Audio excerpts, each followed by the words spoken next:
time together today, I'd like us to get very real about what it is to give financial advice for a living. We're going to talk about the peculiarities of people and their money.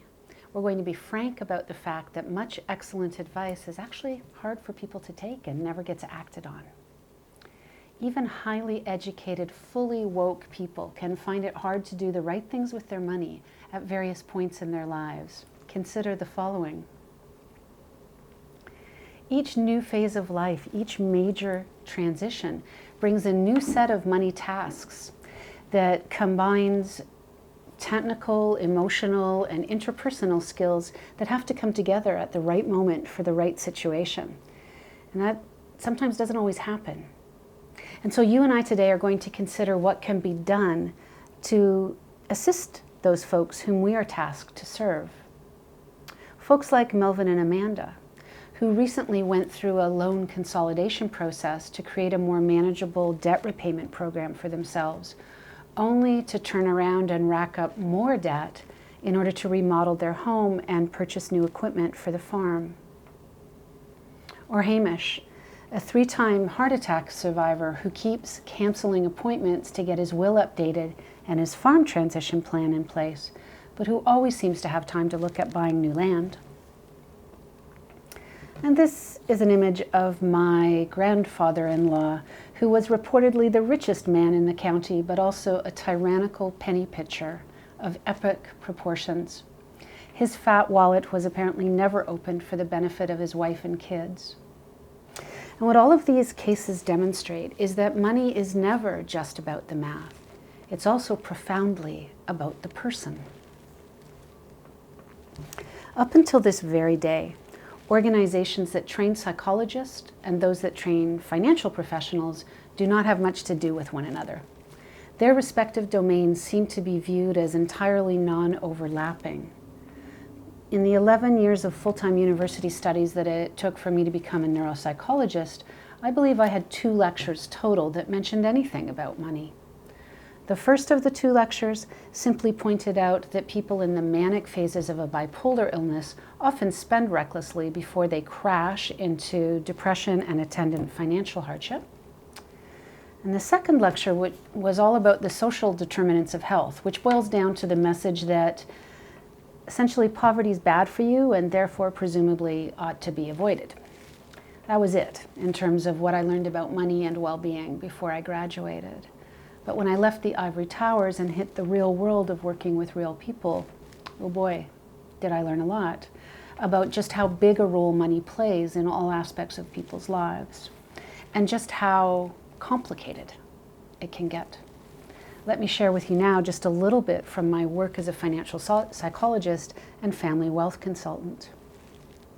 Some of it is wonderfully positive stuff, like being debt-free and having money set aside is one of the tickets to having real choice in your life. And that the money happiness connection does indeed exist, but it's less about the accumulation of stuff and more about things like being relieved of burden and being able to share and to give and of being able to have access to new experiences. But I've also had to learn about what you might think of as the darker side of money, like the survey results that come in year after year indicating that money is the leading source of stress in people's lives, beating out other top contenders such as work or health concerns.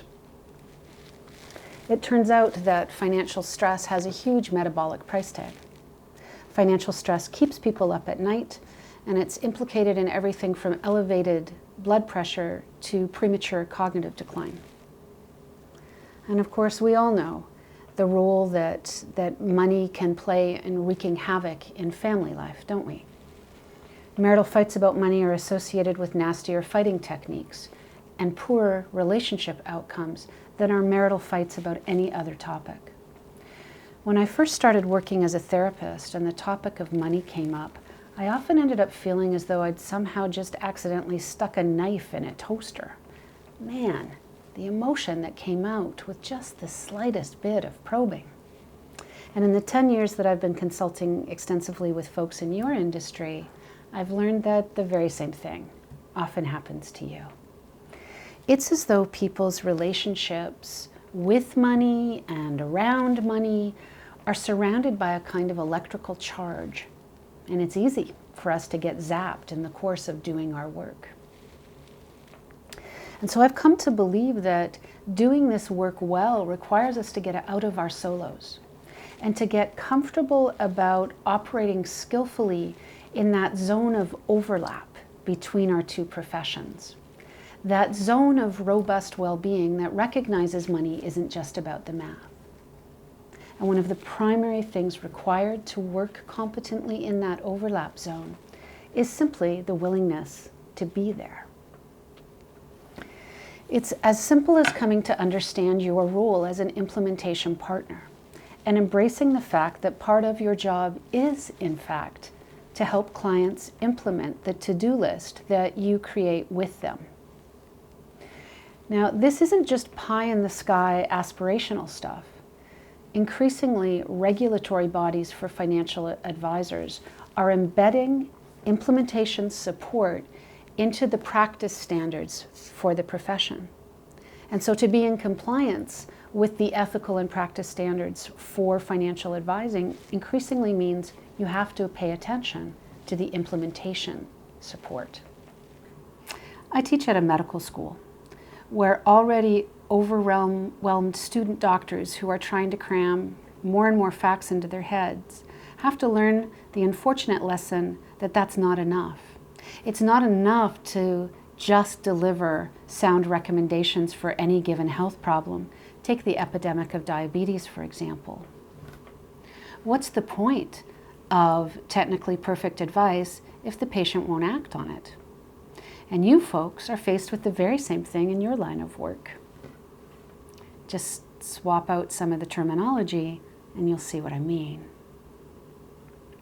Now, in medical circles, this problem used to be referred to as patient non-compliance, but the preferred terminology is now non-adherence, which is thought to be less power-laden a term. I like that change.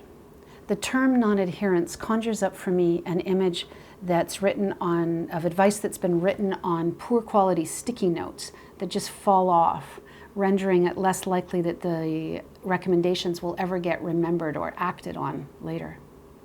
And that's actually a pretty good analogy for what happens to a lot of good financial advice. It just isn't sufficiently sticky for clients' hearts and minds and busy lives.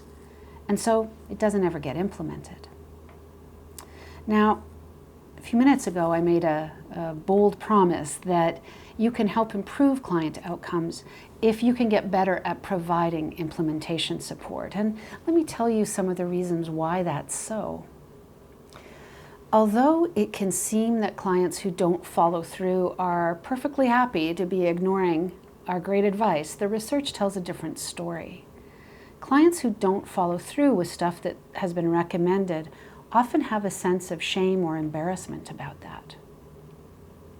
And because they often feel that they're letting us down, and as a result, they avoid follow-up calls and appointments. And as a result of that avoidance, of course, the problem just compounds. In what seems to me to be, or at least what seemed to me to be a little bit unfair, clients who don't follow through end up being less satisfied with the advice-giving professional. But it turns out that is fair. It is a fair criticism, and later on I'll tell you some of the science behind that.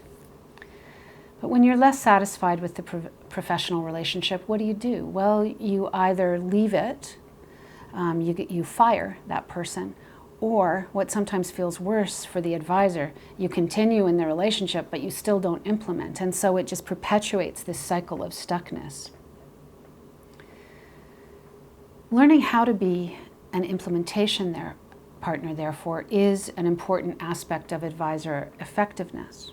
But it's actually only just one part of a broader set of skills that fall under the category of the personal side of advising.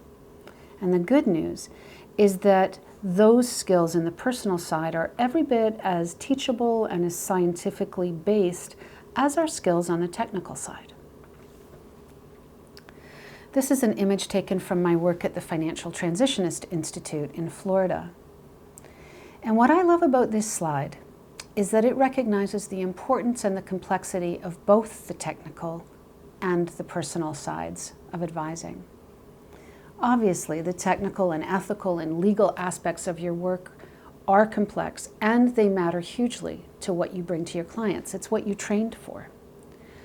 But this slide also highlights an underappreciated truth, which is this, that in the end, it's the personal side of money that drives decision-making. All of those recommendations have to go through the filter of what matters to the client. And in a free society, they get the final say on whether they implement it or not. In other words, the personal side wins pretty much 100% of the time. So if we're missing something important with respect to the right-hand side of that slide, we are actually hamstringing our own effectiveness as professionals. There are 5 different areas that influence whether a client is likely to follow through on any recommendation. And with respect to financial advice, I've given those domains the acronym FACTS to help aid your memory of what they are. So let's have a look at them. The F in this model refers to finances. Reflection of the fact that we're talking about giving financial advice here, which, as we've already discussed, has its own peculiarities and challenges. People's relationship with money is one of the longest standing relationships in their life. It actually began before they were even born in terms of how their parents became to be knowing each other, and what was the quality of the nutrition that was available to their mother while she was pregnant. And it will affect them right to the very end of their lives when we look at the quality of the coffin in which they're laid to rest and everything in between. And so it's no wonder that there is such a charge sometimes around money. The F also refers to the fact that there are differing levels of financial literacy and competency. There's a history of setbacks or successes that will affect future follow-through. But whether you're giving advice with respect to finances or fitness, car maintenance or cybersecurity, there's the A in the FACTS model, which refers to advice characteristics themselves. Some advice, frankly, is harder to take than others, and we know why that's so, and we'll have a deeper look at that in a few moments. The C in FACTS refers to client characteristics, to things like different levels of motivation and energy, of understanding. Turns out, though, that client characteristics don't count for as much variance as the next factor. You, the advisor, and the team that surrounds you. You have a huge role to play in whether or not advice is likely to be followed through on. In fact, the evidence is that the professional's behavior and the structures that the professional puts in place around him or herself actually accounts for more of the variance in outcome than do client characteristics themselves. And so when I said earlier that it's kind of fair for clients to be disgruntled with us if they're not following through, this is why. It may be that we just don't have sufficiently robust systems in place to help them from falling into the cracks. And finally, the S in the FACTS paradigm refers to the social environment in which a client is operating. That can be at the really macro level. For example, in the Western world, we are considered to be in a consumer culture where some good financial behaviors like saving for the future are not really part of the mindset within the dominant culture. Whereas my understanding is that in Asian cultures, they are much more savings oriented. But the S in the FACTS paradigm also refers to more micro levels of involvement, like who in the client's life would be in favor of the advice that you're giving to him or her, who would be actively opposed to it, what kinds of defaults exist to either help good financial behavior persist and to be remembered, versus what are the absences of supports and structures around that. So those are the 5 factors affecting follow-through. And this slide that sort of looks a bit like a cat's cradle or a dream catcher is something that's just meant to remind you that if you get stuck with a client, if advice seems to be going nowhere, if nothing seems to be changing, then you may wish, in fact, to consider whether there's something you could tweak about some of the domains in the facts paradigm that would make follow-through easier and more likely. So I'd like to turn now to the C in the facts paradigm, the client characteristics, to talk about one particular challenge that can arise, that can thwart clients getting to their destination. And that has to do with the cognitive and the physical functioning and emotional state, that conglomeration that we might call their neuropsychological capacity. That's something that can fluctuate over time. And one mistake that advisors in all professions often make is overestimating clients' capacity to remember and, well, first of all, to even understand, and then to process, and then to remember the advice that they've been given. I'd like to briefly touch on 3 different areas that can compromise somebody's intellectual capacity. The first has to do with the way in which scarcity can affect somebody's cognitive capacity. Now, it's important to note that this doesn't actually have to be real scarcity. It can even be imagined scarcity. But nevertheless, the research shows that being caught up in that mindset that you do not have sufficient to meet your needs, it exerts a really definite cognitive tax, particularly with respect to flexible aspects of problem solving, which is an important aspect of IQ. The effects of that scarcity mindset can be very dramatic, an equivalent to about a 13-point decrease in IQ scores. Now, fortunately, that's just temporary, but we often are meeting with people when they're in the grip of those scarcity problems, and so we need to be careful about how we're doling out information to them because they simply may not be able to follow it. We need to address the fear that's underlying what's going on for them. A second factor that can make it difficult for people to understand us and to keep up with us and to remember is simply the effects of normal aging. Over time, some of those abilities will undergo at least a slight negative decline. But if you start adding things like mild cognitive impairment or further manifestations of dementia, then clearly it's going to be difficult, of an increasingly greater magnitude of difficulty for your clients to keep up with you. One of the things that got me interested in this area of overlap between financial well-being and neuropsychology is the fact that financial advisors were coming to me saying, I think that there's something wrong with one of my clients. You guys are often among the very first people to notice that something is going wrong. You see it way before the family doctors do. In fact, sometimes you see it even before other family members do. So this is something to be very aware of and perhaps to look into getting some more training on in the future.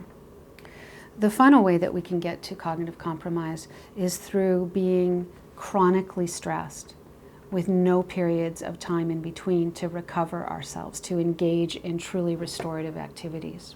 This is what we are seeing within healthcare settings now, for example, in frontline healthcare workers who have been responding to the COVID crisis, working very long shifts under very trying conditions without any adequate period of time to recover in between. And this is what's setting them up to make frank errors on the job. Many of them report that they can't remember things. And when those folks come into our practice and need financial counsel, the same difficulties will exist at a neuropsychological level. It's not just the COVID crisis that can do it, and it doesn't just affect healthcare workers. It will obviously affect people in any sector who are on the verge of burnout. And so it's up to us to figure out what is the adequate flow of information, and are we making it truly digestible for folks? This links into lesson number 5. I have 6 lessons altogether. We're almost there. Lesson number 5 is to make sure that you're giving adequate support to help clients follow through on directives that they are saying are difficult for them. And they may be saying that by virtue of their past experience of having tried unsuccessfully to do it, or they may be saying that behaviorally through the fact that nothing's getting done.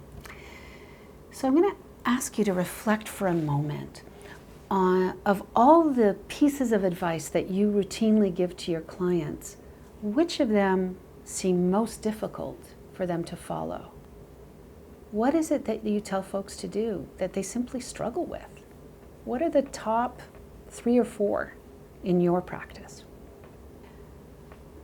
You'll recall from the facts paradigm that one of the things that we might be able to tweak, to influence, that will make it easier for clients to follow through is the advice characteristics themselves.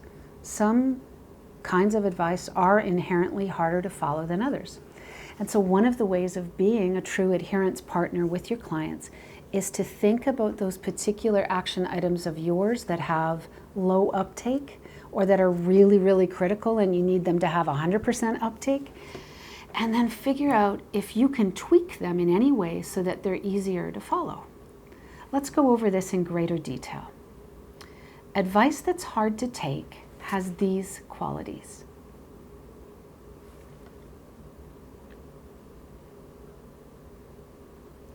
Now, just one of those rocks in the road can bring progress to a halt. The more rocks there are, the less likely it is that things will get moving and stay moving for your clients. Now, unfortunately for us, a lot of the best financial advice happens to fall under the category of hard to follow. As it is for me working in the field of healthcare, most of the time you folks are trying to prevent problems before they even develop. You're asking people to do unpleasant things like put off immediate gratification for the uncertain promise of future rewards. And even the basic message of saving for the future is something that runs counter, as I said earlier, to the consumer culture of most of the Western world. It's kind of weird. So what can we do about that? There are times when it's a good idea to figure out how to change not the spirit or the intent of your recommendations, but rather the client's ease of experience in implementing them. Is there something, for example, that you could do to take complex advice, multi-step commands, and make it simple? Is there something you could do to move long-term action plans into something that just requires a short-term behavior change? Could you reframe prevention of a future problem into something linked to relief of a here and now concern? Could you help turn something painful into something that's more tolerable or even enjoyable? Or something that they have to do on their own to something that is done with your support and oversight? Or something that seems strange into something that's more normative? It can be quite a creative challenge to do this, but it's really worth it, I can promise you. Let's take the example of Melvin and Amanda, the couple that we looked at earlier. Their financial lives did not turn around in any sort of meaningful or lasting way until they met up with an advisor who helped them identify spending triggers and to address each one of them in ways that were not jarringly painful. So, step by step, that advisor helped them identify what they could do to change up behaviors in ways that did not feel like being thrown into deprivation in some way. And as a result, they made actually quite rapid progress that ended up being really motivating to them. And they formed a solid and a trusting relationship with a financial professional for the first time in their lives, one that was not laden with shame and guilt. And it was all because the financial advisor took the very same quality of advice or the very same steps that would have had to be taken in any scenario, but broke them down into things that were just much more manageable and supported. They met much more frequently, but for brief periods of time, not lengthy meetings, and were able to identify what was the next step that the couple was indeed ready for. And that led to lasting change, finally. My final suggestion for today comes right back to the letter T in the facts paradigm, to you and to the team that surrounds you. All of the things on this slide will influence your effectiveness. But one of the biggest problems for advice givers in all professions is the tendency to talk too much. We talk too fancy, we talk too long, we talk too abstractly. And that's a big problem, because one of the biggest predictors of client satisfaction with how any given meeting just went is how much airtime the client got. So if you want a really quick hack for more satisfying meetings, but higher ratings for client satisfaction, it's pretty simple. Hush, that'll get you there. If we can discipline ourselves to share the air, once again, we are likely to achieve better client outcomes. Now, simply listening to a client and nodding while a client pours out anxiety or frustration can feel like doing nothing at first until you get the training that shows you why it's just important to do that. But by not jumping to problem solving, by being a listening presence, you are doing something that will become foundational for the rest of your engagement with them. You're allowing them to come back into their own best thinking by discharging some of the stuff that's really getting in the way for them. So anytime you hear the sound of your own voice in a client meeting, ask yourself a simple question. It's got the acronym WAIT. Why am I talking? And determine whether it's time to hand the airtime back over to the client. I mentioned earlier that evidence-based training now exists to help people develop skills on the personal side of advising. Elaine Fraze, one of the speakers from earlier in the day, and I are creating some of this training through an organization called the Arlan Academy. And participants in this conference today are eligible for a 10% discount on the inaugural course called The Importance of Giving Advice That Sticks. Come learn practical, science-based approaches to your advice delivery. You've got really important advice to give. Now go make it stick. Thank you.